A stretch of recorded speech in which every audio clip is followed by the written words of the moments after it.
Fellow Africans, the life that used to be on TV is now the life on your palm, on your mobile phone. Life is now like a competition. Those who have the highest likes, the whole concept in the community now is those who have gone to the best schools are the most brilliant people.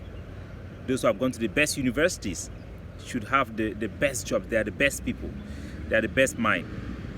People tend to think that those who have built the best house, the fancy house, drive the fancy cars, have the best families, are living the best life.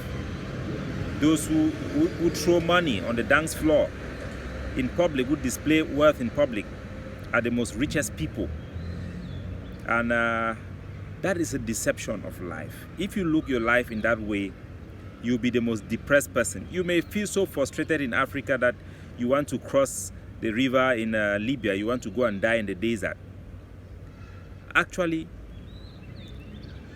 those people who have not even gone to school, who have turned to the farms, work, graze cattle, have learned most in life, have learned the most in life experience. Lessons that people who have gone to school may never learn.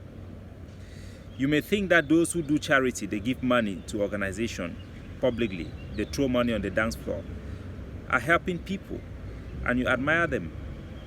Trust me, my brothers, my sisters in Africa, that boy who just helped a woman to split wood in her backyard, who helped a pregnant woman to carry her firewood, might have put more joy and helped more people in his lifetime. That native doctor who just uses the plant to cure a patient that nobody would ever know of might be saving more lives than the one who have a medical doctor certificate. The amount of joy and accomplishment in life is not measured by how much you take away from this world, but how much you give to the community. The value of what you put in the life of others. There are people, heroes like General Ivor, who died in his youth. People like Mancho BBC, who are in prison. They have built mansions in the life of nations. They have built roads. They have built lives. But they might have never touched the amount of money that some people in the diaspora make. Look at the building behind me. It houses more than 2,000 people. The entire village, if my entire village can live in this small this building alone. My brother, my sister, love your life.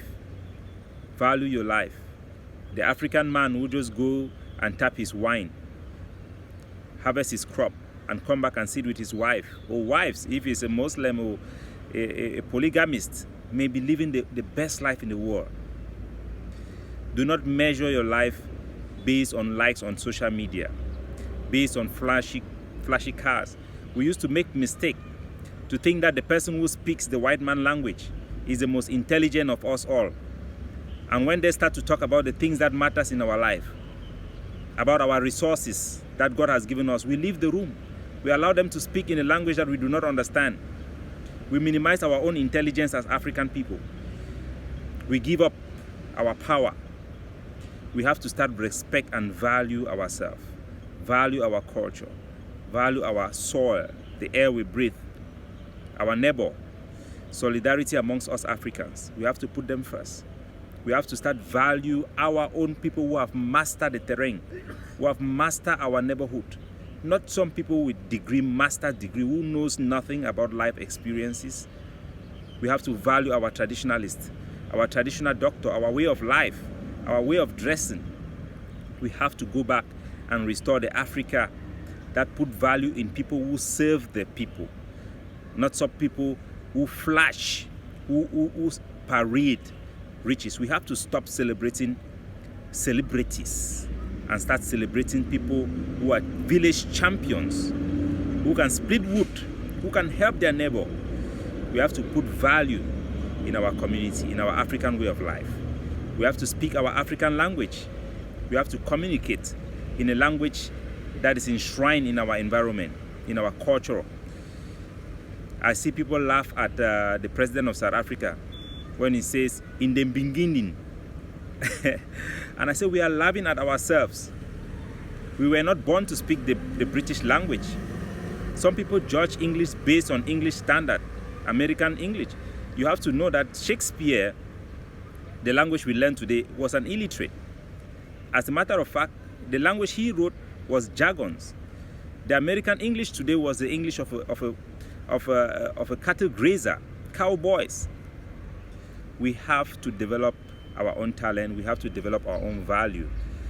We have to celebrate our own Africanist. Let's go back to Africa. Let's be Pan-Africanist. Let's celebrate ourselves.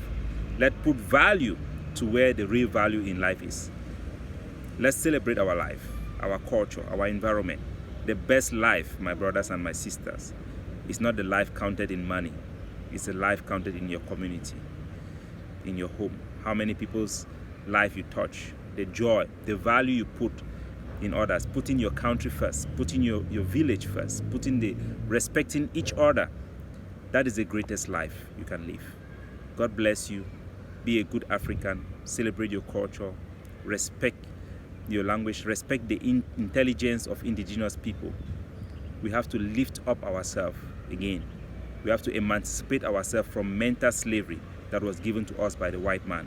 We have to respect African intelligence, African innovation. We have to empower ourselves with the resources that God has given us.